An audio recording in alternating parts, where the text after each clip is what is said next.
Patrice Pognon est un entrepreneur expert en gestion de projets et intelligence collective. Depuis plus de 10 ans, il se dévoue, s'il vous plaît, à l'innovation technologique et au développement industriel pour l'Afrique. Avec une solide expérience en gestion de projets IT, il a occupé des postes clés chez BT Telecom Italia et Free supervisant la révolution vers le cloud. Mesdames et messieurs, merci de recevoir Patrice Pognon. Peut-être que tu veux compléter. C'est parfait, je vais compléter. Je compléterai après. C'est vrai que mon nom, quand vous entendez tout de suite Pognon, tout de suite, je sens que la foule est tout de suite motivée. Alors, aujourd'hui, on va aborder un sujet qui n'est pas souvent abordé dans notre communauté, qui est l'intelligence collective, et ici comme levier économique. Alors, comment ça se passe? Tac. Oui, voilà, donc bienvenue à vous tous. Donc merci à Alain Thiba, à Sheila de Mukasa de m'avoir invité pour cet événement. J'en suis très honoré. Et puis Monsieur Maté qui est le parrain. Donc voilà, donc aujourd'hui, on va entamer donc, ce sujet. Donc on va, pour commencer ce master, on va commencer bien sûr par une série de citations, puisque ça permet de situer un peu le pourquoi de cet événement. Alors c'est une citation qui a été dite en début de semaine, donc c'est vraiment très frais pour ceux qui connaissent un peu ce qui se passe du côté de l'Afrique de l'Ouest. Et donc effectivement, donc c'est le président du Burkina qui dit que l'heure de la sensibilisation est passée et maintenant il faut que tout le monde se mette au boulot, que tout le monde se mette à l'action. Donc c'est vraiment pour resituer un peu le sujet et surtout au profit de nos masses populaires. Parce qu'effectivement, on entreprend, mais encore de manière un peu trop individualiste et pas assez tournée sur le besoin de la population. Alors, deuxième citation, il y en a une troisième après. Toujours en début de semaine, je suis tombé sur un audio d'un expert, enfin de quelqu'un de quand même assez connu, Idrissa Berkane, qui fait aussi beaucoup de neurosciences. Et donc, il disait un sujet aussi qui m'a particulièrement touché. Il l'a dit ici, à Bruxelles aussi, il y a à peine 2 semaines, où il parlait en fait, où il disait qu'en réalité, tout ce que l'on va appeler la civilisation occidentale, ce qui va faire sa supériorité, donc politique, économique, technique et technologique, c'est sa capacité d'écrasement des autres, et qu'elle propose la meilleure offre de confort du corps. Alors, le confort du corps, effectivement, c'est un peu ce que nos civilisations, en tout cas actuelles ou modernes, sont à la recherche. Si nous, effectivement, nous sommes actuellement en Occident, c'est pour une grande raison, d'abord pour le confort du corps. Au-delà, effectivement, de l'argent, bien sûr, mais le confort du corps est vraiment une donnée qui nous amène à nous déplacer et à faire les efforts qui suivent. Alors, il rajoute... le principe même de la colonisation fonctionne simplement parce que le colonisateur possède un meilleur confort du corps que le colonisé. Donc c'est vraiment ce gap qui fait que nous sommes ici et que nous voulons faire des choses. C'est vrai que ce confort du corps est mis en opposition, alors pas tout de suite, est mis en opposition effectivement avec le confort de l'esprit, d'accord ? Et c'est vrai que voilà, le confort du corps, c'est vraiment ce qui représente un peu le matérialisme à l'occidental et qui motive un peu les entrepreneurs à faire ce qu'ils font. Donc, alors vous allez me dire, mais quel est le lien avec l'intelligence collective, puisque le sujet du jour, c'est l'intelligence collective. Hein, on n'est pas là pour, enfin en tout cas, c'est pas pour un sujet de spiritualité, mais c'est vraiment quel est le lien avec l'intelligence collective comme clé de la performance, de la compétitivité de nos entreprises, comme levier économique. Alors, justement, comme je disais, donc le lien est vraiment dans le gain, en tout cas la volonté d'aller vers le confort du corps, donc de trouver des solutions. Et ce confort du corps, c'est un peu ce qui manque un peu à notre communauté. Donc, c'est l'organisation, parce qu'effectivement, l'intelligence. Et c'est vrai que le mot intelligence, alors c'est vrai qu'on l'entend de manière... on peut penser que c'est nouveau, mais en fait, c'est quelque chose qu'on utilise, enfin en tout cas, qu'on utilise de manière intuitive depuis bien, bien longtemps. C'est vrai que quand on parle d'intelligence collective, ce sont souvent les RH qui aiment bien utiliser ce mot, parce que dans les grandes structures, intelligence collective, ça permet effectivement de brainstormer les équipes, de les faire travailler ensemble. Mais là, nous, aujourd'hui, on va parler de l'intelligence collective au niveau de la communauté, de l'organisation. Comment faire qu'on soit plus compétent et plus compétitif. Comme je disais à quelqu'un ce matin, effectivement, c'est pas parce que quand les Égyptiens, par exemple, ont créé les pyramides, ils n'ont pas attendu d'avoir la loi de Thalès, le théorème de Thalès. Ils l'ont créé et ils ont donné un nom après. Donc, des fois, on met des noms à des choses qu'on fait déjà, mais il faut que la chose soit identifiée et qu'elle soit connue. Alors, effectivement, je vous parle d'un secret, parce que pour moi, effectivement, c'est un secret. Cette connaissance de l'intelligence collective, c'est pas quelque chose qui est effectivement documenté, en tout cas transmis dans notre communauté. Et donc, pour moi, ce secret, c'est vraiment arriver à créer des écosystèmes. C'est vraiment pour moi le point crucial et manquant à cette communauté pour pouvoir effectivement avancer et se mettre ensemble. Donc, effectivement, se mettre en écosystème. Et c'est vrai qu'on parle beaucoup de réseau dans la communauté. À chaque fois qu'on fait des forums, tout le monde dit oui, il faut créer le réseau, il faut que je me fasse un réseau pour développer, que je fasse un réseau. Mais en fait, le réseau, c'est pour moi que la partie immergée de l'iceberg. En fait, il y a vraiment toute une partie qu'on ne voit pas au-delà du réseau, qui est la vision. Et ce que j'appelle la vision, c'est plus une vision macroéconomique, on va dire, une vision globale, d'accord. Et puis après, vous avez aussi les objectifs qui sont quelque chose qui est plus individuel, d'accord. Et donc effectivement, il faut créer cet écosystème. C'est dommage, l'image est coupée. et donc cet écosystème, et c'est aussi le secret que je voulais aussi un peu sur lequel qu'on va développer, c'est que finalement, on fait beaucoup de développement personnel. C'est vrai que beaucoup de nos rencontres, finalement, c'est du développement individuel. Et l'idée, c'est maintenant de faire du développement collectif, pour faire un jeu de mots avec, effectivement, des développements individuels et collectifs. Voilà. Bon, l'image n'est pas passée. Donc, qui suis-je? Vas-y, passe l'image après. Voilà. Donc, je vais me présenter comme rapidement, parce que vous ne me connaissez pas tous. Effectivement, je suis un peu présent sur les réseaux. Pour ceux qui me suivent sur mon Facebook, je mets effectivement des publications assez régulières. Vous pouvez m'entendre aussi de manière assez régulière sur YouTube, où j'ai une chaîne Décoloniser les esprits, sur lequel j'ai un podcast du nom de le petit traité africain de guerre économique, en fait, qui analyse un peu les faits géopolitiques. Alors j'en ai en ce moment, il y a très peu d'épisodes, parce que je suis en train de travailler sur quelque chose qui me prend du temps. Mais l'idée, c'est vraiment de décortiquer un peu l'actualité et surtout les stratégies économiques. Encore, tac. Donc voilà, donc après c'est bon, entre guillemets mon CV, hein, effectivement, je suis dans l'IT. Donc voilà, donc tac, mais 3 fois. Donc voilà, donc en fait, depuis 2014, je me suis vraiment intéressé à investir, en tout cas m'investir sur le continent africain, ce que je faisais pas avant, parce qu'avant j'étais, on va dire, paisiblement un employé paisible qui faisait sa petite vie tranquille.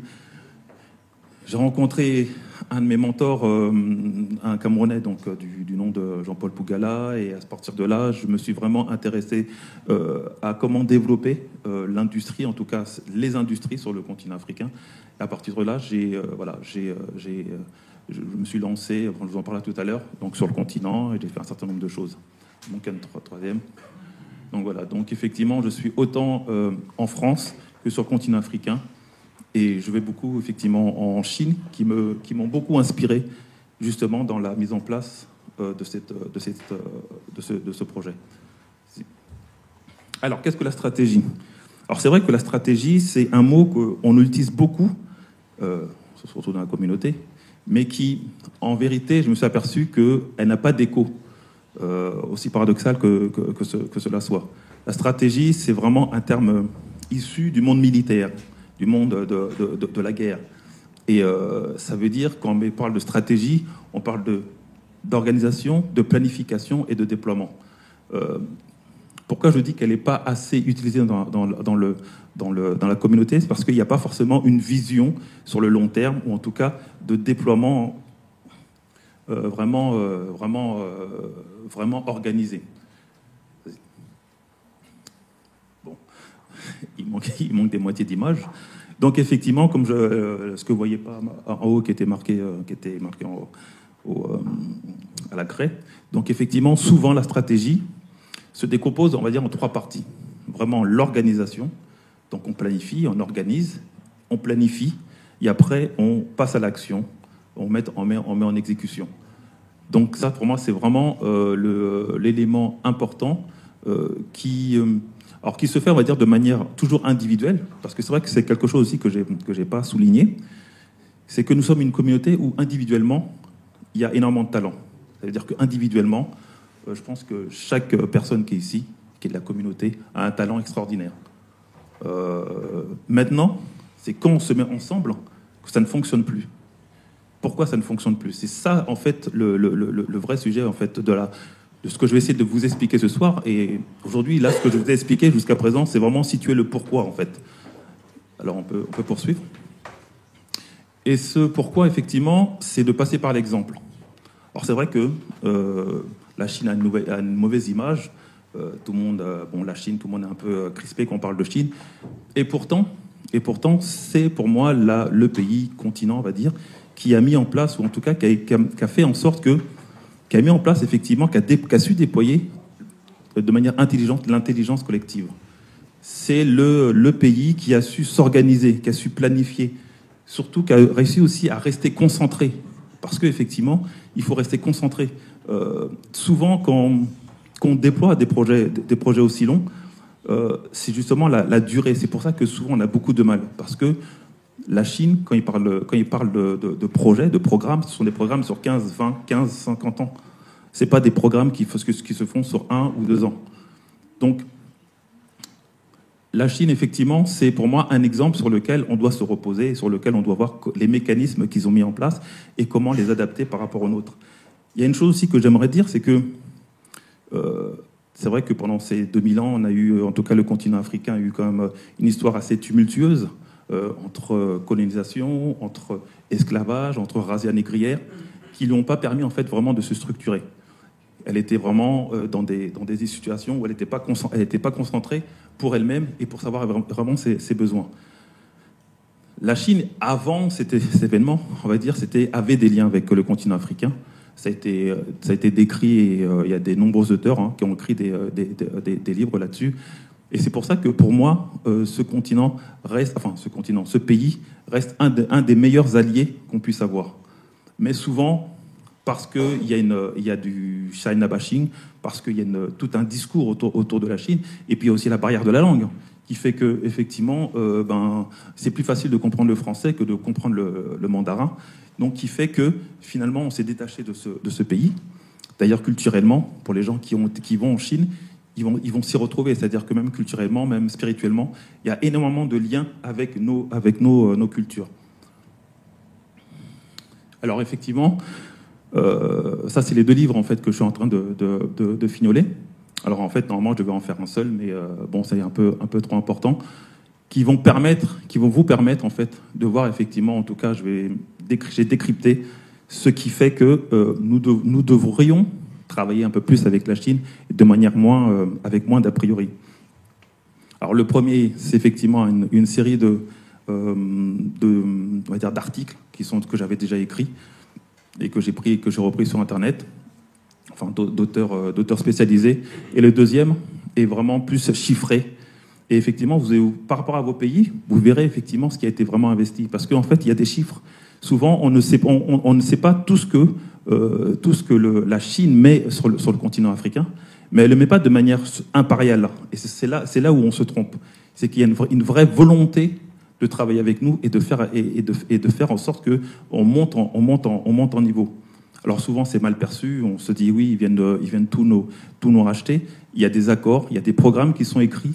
Il y a des aides qui sont mises en place. C'est nous qui ne le savons pas, c'est nous qui ne le connaissons pas, et c'est nous qui ne les utilisons pas. parce qu'il y a des choses qui sont mises en place, il y a des mécanismes qui sont mis en place. Et en fait, je pourrais même dire que la Chine attend même que nous, on se bouge, en fait. Ils ne feront pas le travail à notre place. Alors, l'intelligence collective, toujours parce que voilà, c'est le mot de ce soir, en tout cas les deux mots de ce soir, c'est en fait une vision un peu macroéconomique, c'est-à-dire que c'est une vision globale. Souvent, c'est vrai que quand on parle d'entrepreneuriat, on parle toujours de sa situation, de son petit cas, de ce qu'on fait de manière, on va dire, tout seul dans son coin. Or, l'intelligence collective, c'est de savoir maintenant comment on travaille ensemble, comment on s'organise ensemble. Et donc, c'est un regard qui est vraiment au-dessus. C'est-à-dire que quand on entreprend, on a un regard autant politique que géopolitique, que géostratégique, d'accord, bien sûr économique.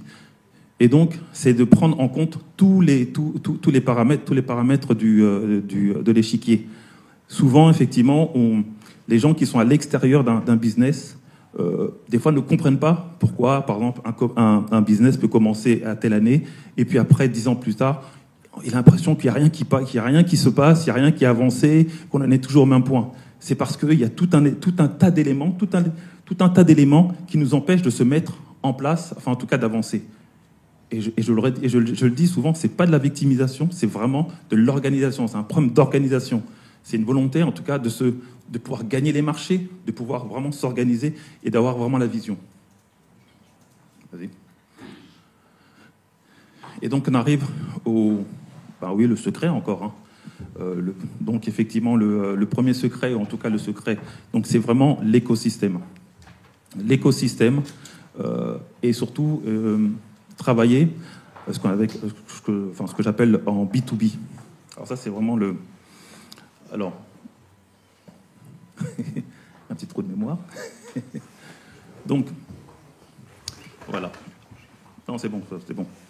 Alors effectivement, ça c'est le projet que j'avais lancé en 2014, quand je suis parti au Congo. Je suis parti d'une boisson locale que certains Congolais peut-être connaissent, qui s'appelle le Longwila, qui est une boisson, quand vous allez au pays, elle est vendue dans des bouteilles en plastique, recyclées. C'est vraiment, en tout cas, c'est pour quelqu'un qui vient et qui ne connaît pas, ça paraît vraiment ragoûtant. D'accord ? Avec un certain nombre de personnes, on s'est dit, on va proposer ce produit dans un autre packaging, le présenter de manière différente. D'accord ? Forcément, le produit que la personne a acheté à 300 francs, en tout cas le verre, ou en tout cas le shop, nous, on le vendait 3 fois ou 4 fois plus cher. On s'est rendu compte que quoi ? Que quand on est petit, et c'est ce que je disais ce matin à un partenaire, c'est que quand on est petit et qu'on démarre, nos produits ne sont pas compétitifs. On peut pas être compétitif. Moi, quand je vendais ma bière, on va dire ma bière de canne à sucre, les gens sont habitués à acheter une bière peut-être à 1 euro, 2 euros, 3 euros. Alors, ma bouteille, je la vends à 7 euros. La personne, elle peut pas l'acheter. Elle va me dire que oui, il va me l'acheter peut-être pour me faire plaisir la première fois, mais il va pas m'acheter un cajot. Donc, le premier secret que je voulais effectivement partager, c'est d'arriver à faire du volume. Il faut qu'on fasse du volume. On ne peut pas se limiter effectivement à des petites quantités. La petite quantité ne permet pas de durer dans le temps. Et ça, c'est vraiment ce qu'on doit mettre en place. Comment on fait, effectivement, pour créer du volume. Je pense que toute la stratégie de l'entrepreneur, quand il se lance, c'est de faire du volume, même quand il vend du service. Vendre du service, vendre un coaching par mois, c'est pas suffisant. Il faut qu'il en vende une vingtaine. Et maintenant, il faut qu'il trouve les moyens de comment faire pour vendre son produit, effectivement, de manière volumétrique. Donc ça, c'était le premier secret, donc le volume.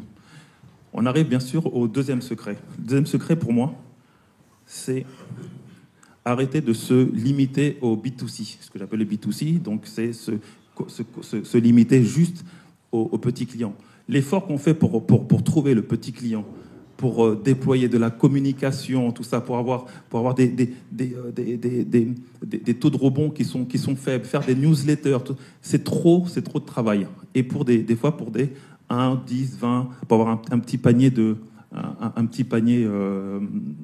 est pas élevé. il faut viser le B2B. Il faut viser le B2B. C'est que dans le B2B que vous allez commencer à pouvoir vous relever la tête. Moi, quand je vais en Chine, par exemple, là-bas, ils ne parlent pas B2C. Si vous venez pour acheter un packaging ou un petit truc, ça ne les intéresse pas.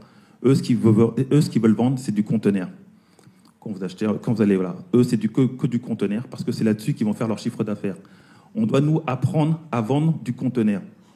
On fait du thé, il faut qu'on trouve le moyen de vendre des conteneurs.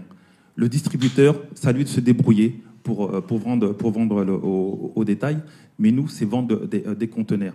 Vendre au détail, c'est trop d'énergie, et au final, on s'y retrouve pas.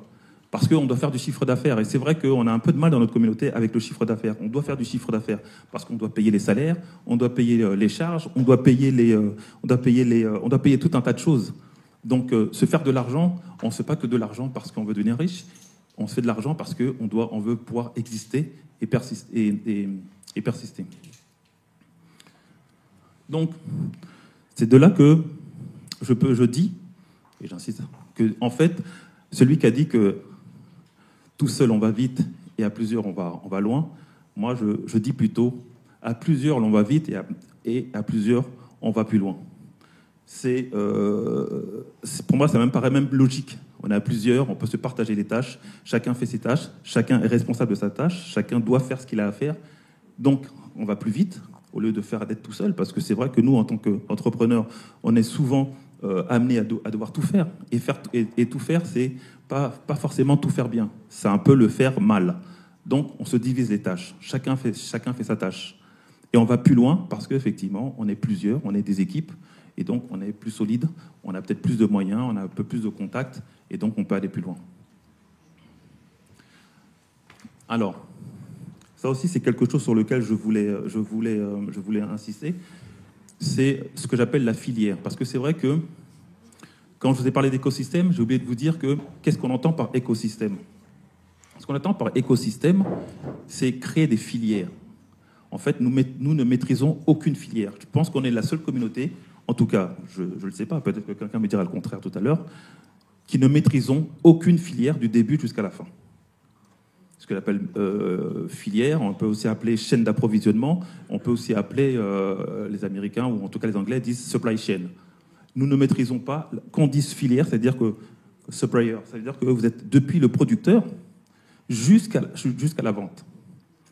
Or, comment fonctionnent ceux que vous voyez qui durent longtemps et qui arrivent à avoir des prix compétitifs? C'est qu'ils sont généralement au début de la chaîne. C'est-à-dire que c'est même eux, des fois, qui gèrent les agriculteurs, qui gèrent ceux qui produisent. Et après, ils vont s'occuper de la logistique. C'est eux qui vont s'occuper de la transformation. Ils vont s'occuper de toutes les étapes jusqu'à la vente. Et ça, c'est ce que nous devrions faire. Alors, j'ai plusieurs exemples. Par exemple, c'est vrai qu'on se plaint, on dit oui, le wax, c'est pas africain. Ok. Pourtant, c'est nous qui le portons. C'est nous qui le mettons en exergue. Qu'est-ce qui nous empêche, nous, de prendre la filière du wax? Qu'est-ce qui nous empêche, nous, de racheter les usines qui sont en Hollande? Nous avons ici en France des constructeurs automobiles qui construisent bien leurs voitures en Chine. Tesla, par exemple, a construit à une usine, une gigafactory à Shanghai.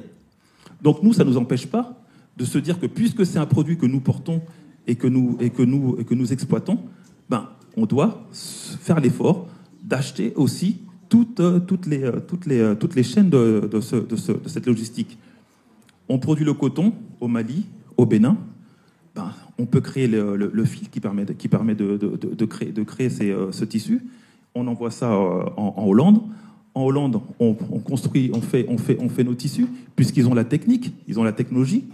Et il faut savoir que c'est comme ça que toutes les compagnies fonctionnent. Elles achètent les compagnies qui fonctionnent et qui maîtrisent la technologie. C'est vrai que c'est bien d'être patriotique et de dire oui, je veux faire du wax africain en Afrique, mais nous ne possédons ni la technologie, nous n'avons ni la main-d'œuvre. Allons directement, s'appelle directement à la source, on achète directement les compagnies du début jusqu'à la fin.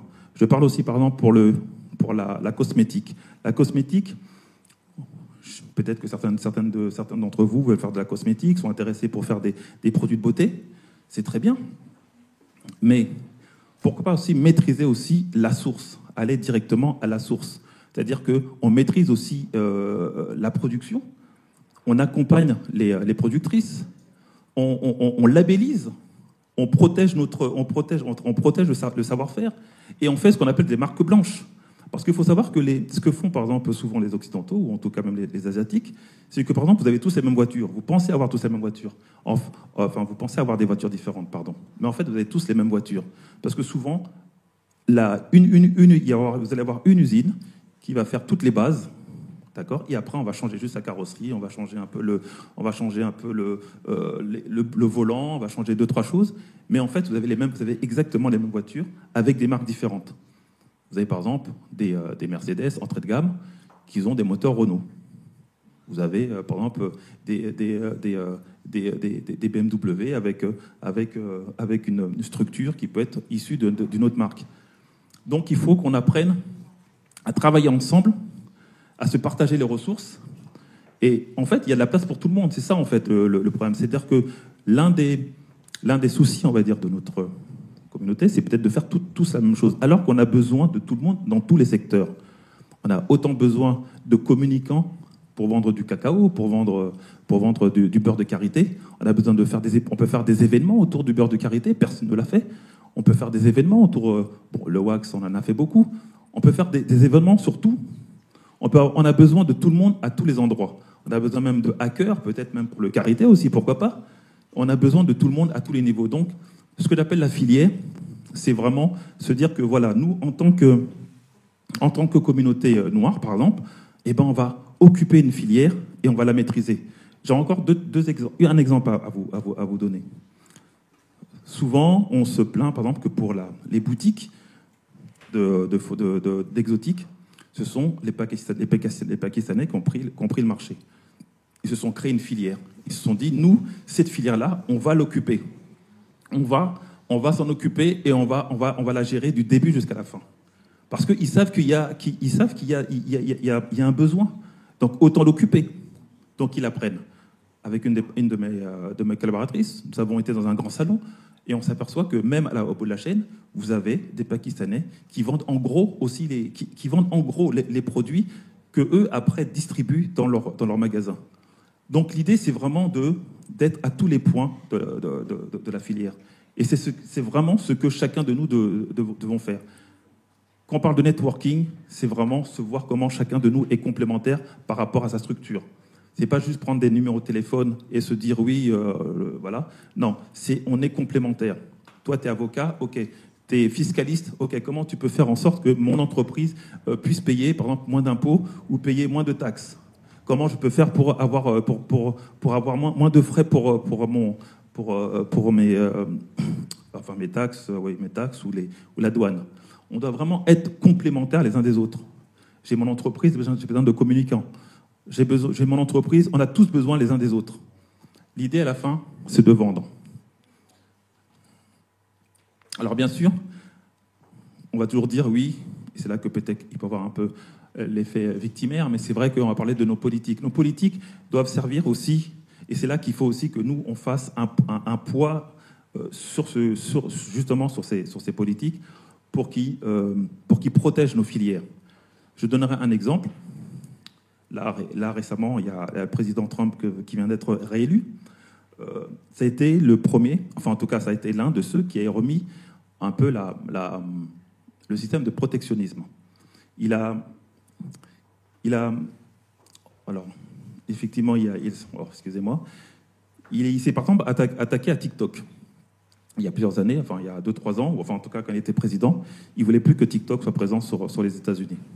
Bon, ça n'a pas marché, mais enfin, en tout cas, il a fait en sorte que TikTok prenne peur et que TikTok divise sa structure en deux. Il s'est attaqué à Huawei, par contre. Huawei, ça fonctionnait. Huawei, il a fait en sorte qu'ils n'utilisent plus les OS Android. Du jour au lendemain, effectivement, Huawei a perdu des parts conséquentes. Et Huawei, c'est parce que Huawei faisait concurrence, on va dire, à à Apple, pardon, et TikTok était plus Instagram. Donc, c'est là où nos politiques ont un rôle. C'est-à-dire qu'elles doivent aussi protéger les filières que nous créons. Parce que nous créons des emplois. Ce qui est important, c'est de se dire que nous créons des entreprises, mais nous créons aussi des emplois. Comme je l'ai montré tout à l'heure avec le discours d'Ibrahim Traoré, c'est que nous devons penser aussi aux masses populaires. C'est vrai qu'en tant qu'entrepreneur, on aime tous faire ce qu'on veut, mais on doit savoir aussi qu'on est au service de nos masses populaires.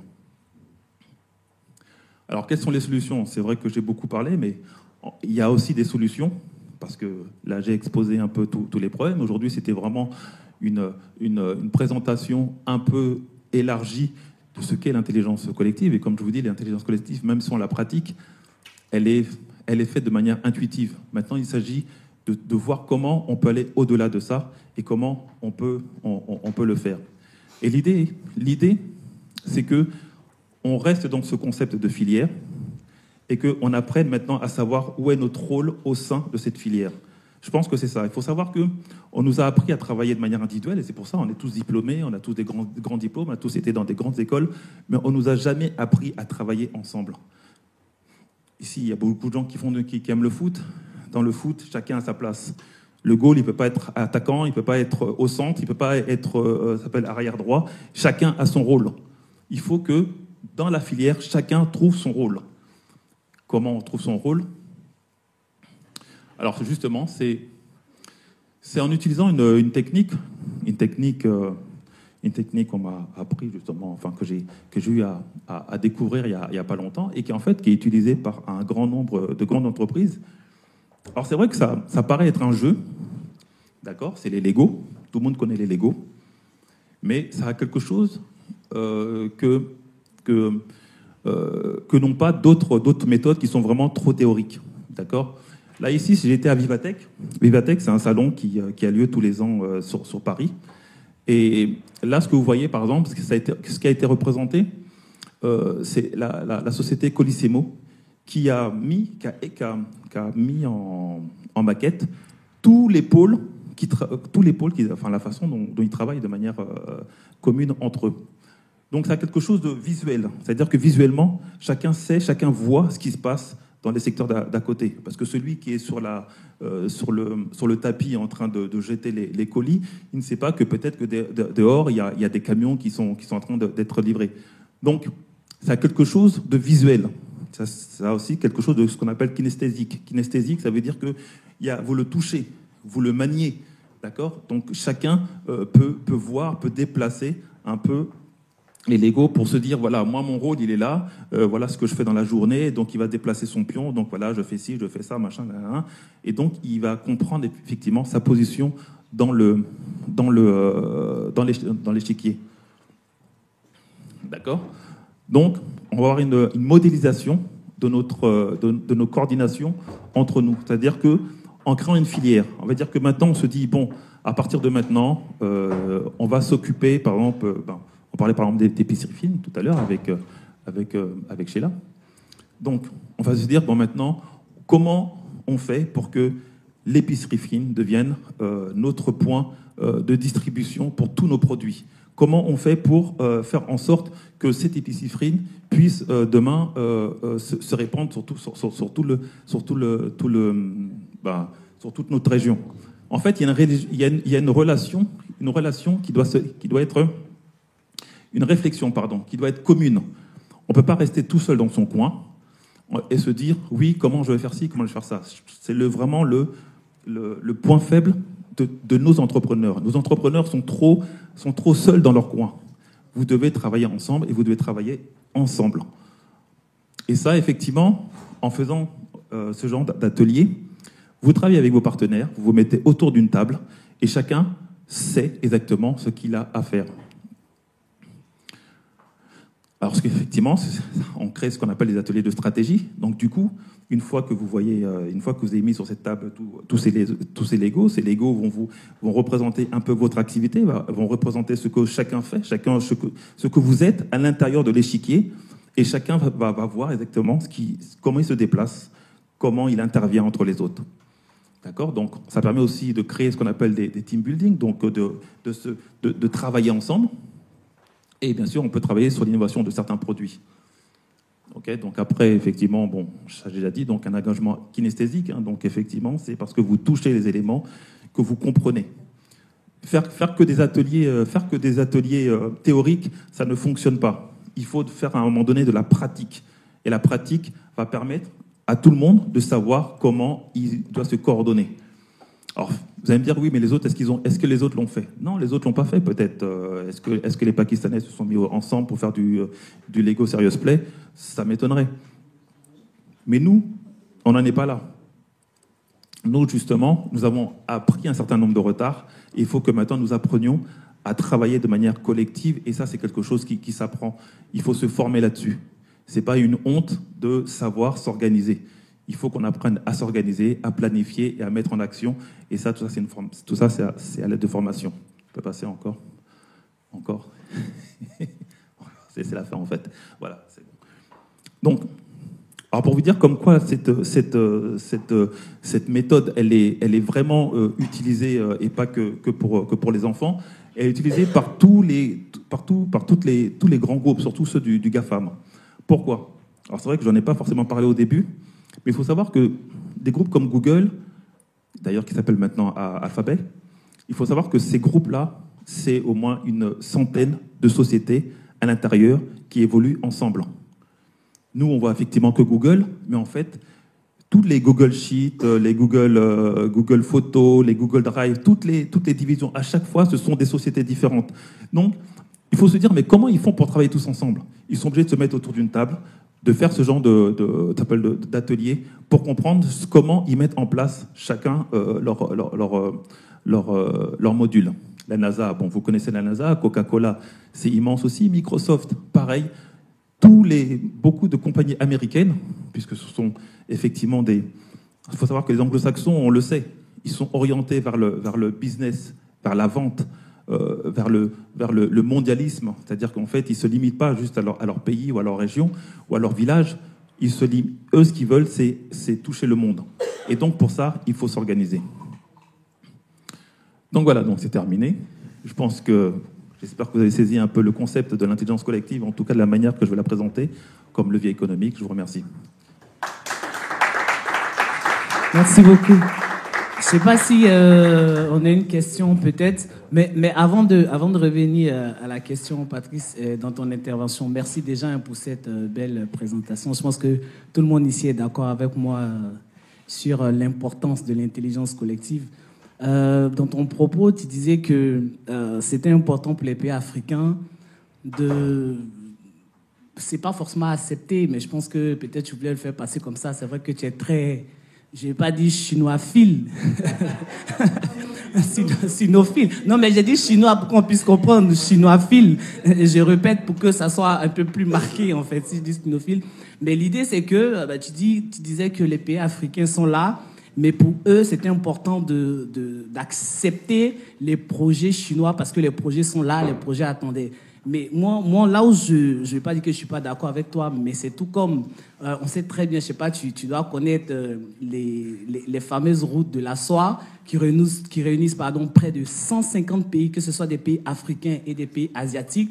Aujourd'hui, la dette des pays africains sur les 49 pays africains, c'est près de 170 milliards de dollars de dettes. On a des pays comme le Kenya, comme l'Éthiopie qui se plaignent des projets qui sont liés aux routes de la soie et d'autres par rapport aux Chinois qui ont commencé mais qui ne perdurent pas. On a même un projet au Gabon avec les Chinois, un projet minier qui est en train d'être compliqué dans la mise en œuvre. Et quand on perçoit le fait que les projets sont déjà là, comme ça, et ce sont les Africains. Ça pourrait être un autre pays, j'allais réagir, je ne réagis pas parce que c'est l'Afrique, mais pour moi, je fais une analyse stratégique parce que là, on rentre dans le pur et dur de tout ce qui est guerre de l'information, guerre économique. Aucun pays, que ce soit la Chine, les États-Unis, la France, n'est là parce qu'ils viennent pour déposer des projets et on doit les suivre. Donc, quand c'est dit comme ça, moi, ça me gêne un peu. Donc, c'est pour ça que j'ai voulu relever. C'est pas pour faire le débat. Non, oui, je vais te laisser répondre, mais c'est pas pour faire le débat. Mais c'est un peu mon sens de la guerre économique et de la guerre de l'information. Je pense que tu l'as compris. C'est ça qui m'a fait ressortir ces propos-là. Bon, je remercie. Effectivement, c'est vrai que je suis souvent traité de sinophile, et parce que je parle beaucoup de Chine dans mes publications, et je pense que tu les lis, tu dois en lire un certain nombre. Alors c'est vrai que nous, on voit tout sous l'angle de la dette. Mais quand tu achètes une maison, est-ce qu'on te prête de l'argent? Parce que est-ce qu'on te prête de l'argent si tu n'as pas d'argent? Si on sait que tu n'es pas en mesure de rembourser. On sait que l'Afrique est riche. Tout le monde entier sait ce qu'on est riche. Mais ce qui se passe, c'est qu'on ne sait pas nous mettre en valeur, ou en tout cas sortir cet argent de ce continent. On n'arrive pas à faire de la transformation ou de la création de valeur. Donc effectivement, la Chine a créé ce qu'on appelle la BRI, donc pour la route de la soie, parce que la Chine, comment elle se conçoit, et c'est pour ça tout à l'heure je parlais de filière, c'est que elle, ce qu'elle veut, c'est vendre. Les Asiatiques, alors que tout le monde pense que la Chine est là pour envahir le monde, non, ils ne sont pas là pour envahir le monde, ils sont là pour vendre. Ce que eux, ils veulent, c'est vendre. Et effectivement, on sait que l'Occident est dans une marche de déclin, et que l'Afrique est, tout le monde le dit, en tout cas tout le monde le pressent, comme étant le continent de l'avenir. Mais il faut le préparer, cet avenir. Cet avenir ne va pas se faire tout seul. Est-ce que si dans 100 ans on reste dans le même état, est-ce que nous pourrons être ce dont on parle? Donc ce sont des choses finalement qui se préparent. Les infrastructures se préparent. Tout se prépare. Alors c'est vrai que les Asiatiques vont à marche forcée, c'est-à-dire qu'ils forcent un peu nos États à se bouger. Et ils créent des routes. Moi, je vois par exemple au Congo-Brazza, il y avait parce que j'y suis assez souvent, donc entre Brazzaville et Pointe-Noire, il n'y avait pas de route. Il a fallu attendre les Chinois en 2015 pour qu'ils nous mettent une route. Et depuis que cette route est là, ça a dégorgé tout le pays. Maintenant, maintenant on prend 6 heures pour aller de Pointe-Noire à Brazzaville, alors qu'avant on prenait peut-être une demi-journée, voire 2 jours pour pouvoir y aller, et qu'on prenait la route, des fois on pouvait prendre 3 jours, parce que c'était que de la route rouge. Donc effectivement, ils nous donnent des solutions, mais c'est pas des cadeaux. C'est que, effectivement, ce qu'ils souhaitent, c'est que, au-delà de ça, et c'est pour ça qu'ils nous mettent la dette, parce que la dette, ça te donne une motivation de rembourser. Si tu n'as pas de dette, si on te donne une maison et qu'on te dit que tu n'as pas à rembourser, bah, tu n'arrêtes pas à faire d'efforts. Maintenant, si on te dit que voilà, la maison t'a coûté 300 000 euros, bah, il faut que tu rembourses, tu vas normalement faire en sorte de rembourser. Parce que nous avons les ressources et que nous ne les exploitons pas, il faut qu'effectivement nous fassions l'effort de transformer pour pouvoir rembourser. Donc c'est pour ça qu'il y a aussi une volonté de faire en sorte que nos politiques se bougent et fassent bouger aussi nos entrepreneurs. Merci beaucoup, on s'est bien compris. Je ne vais pas rajouter le siège de l'Union africaine, on l'a compris pour ceux qui savent. Merci beaucoup, merci. Merci beaucoup, Patrice. D'accord. Bon, viens, après, juste cette question, après on passe à l'interview de monsieur Simon. On change de décor. Ah, merci. Je suis bien ici. Peut-être j'ai mal fait de pimenter le... Voilà, donc j'ai une question. Moi, c'était concernant la protection politique, en fait, de certaines filières. Ah oui, de certaines filières, ça m'a intéressé. Oui. Cette protection politique, en fait, elle devrait venir d'où et par qui? Alors, pour moi, la protection politique, elle est vraiment primordiale. D'où elle viendrait? Alors, actuellement, d'où elle vient? Là, récemment, il y a eu un conflit, on va dire, avec la CEDEAO, parce que effectivement, il y avait 3 pays donc de cette CEDEAO qui est parti. On s'est aperçu que la CEDEAO, à un moment donné, s'est opposée justement à cette alliance qui se mettait en place. Qu'est-ce qu'on s'est aperçu? On s'est aperçu qu'en fait, que la CEDEAO défendait finalement les intérêts de pays étrangers. Mais pourquoi ils défendaient les intérêts de ces pays étrangers? C'est parce que c'était eux les investisseurs. Donc c'est pour vous dire que finalement, nos instances politiques, elles protègent ceux qui payent finalement, ceux qui ont l'argent. Maintenant, dans une autre démarche, c'est que si maintenant on arrive à avoir un esprit plus patriotique, plus pas forcément nationaliste, mais enfin en tout cas plus patriotique, c'est que de faire en sorte que nos politiques s'intéressent effectivement à ce qui se produit localement et fassent en sorte qu'on soit protégé. Là, par exemple, bon, c'est peut-être un sujet un peu brûlant, mais on va dire qu'en ce moment, en Côte d'Ivoire, il y a le sujet des Libanais, par exemple. On dit oui, les Libanais, ils arrivent en force et machin. On s'est aperçu qu'ils sont pourtant moins d'1 million, 300 000, 400 000, voire 500 000, d'accord, et pourtant ils détiennent entre 30 et 40% de l'économie ivoirienne. Comment ça se fait? Parce qu'en fait, eux, ils se sont intéressés effectivement à bloquer des filières où effectivement c'est eux qui les maîtrisent. Alors je sors un peu du cadre, mais c'est pour vous dire que nous, en tant que politiques, si on avait une conscience politique, comme dans d'autres pays asiatiques, je veux dire que tu ne peux pas arriver en Asie et puis être toi et puis prendre tout le marché. La conscience politique aurait dû dire, effectivement, vous mettez un Libanais, vous mettez un Ivoirien à côté. Ça devient une obligation. Ça c'est du protectionnisme. Et partout en Asie, et même dans beaucoup d'autres pays, vous ne pouvez pas, vous, en tant que personne étrangère, même si vous prenez la nationalité locale, prendre des secteurs entiers de marché. Mais c'est pas parce qu'on est xénophobe, c'est parce que c'est normal qu'on protège ses intérêts et que ceux qui vivent de manière locale, ce sera aussi ceux qui puissent profiter de ce qui est produit localement. Merci. Parfait. Merci beaucoup. Merci.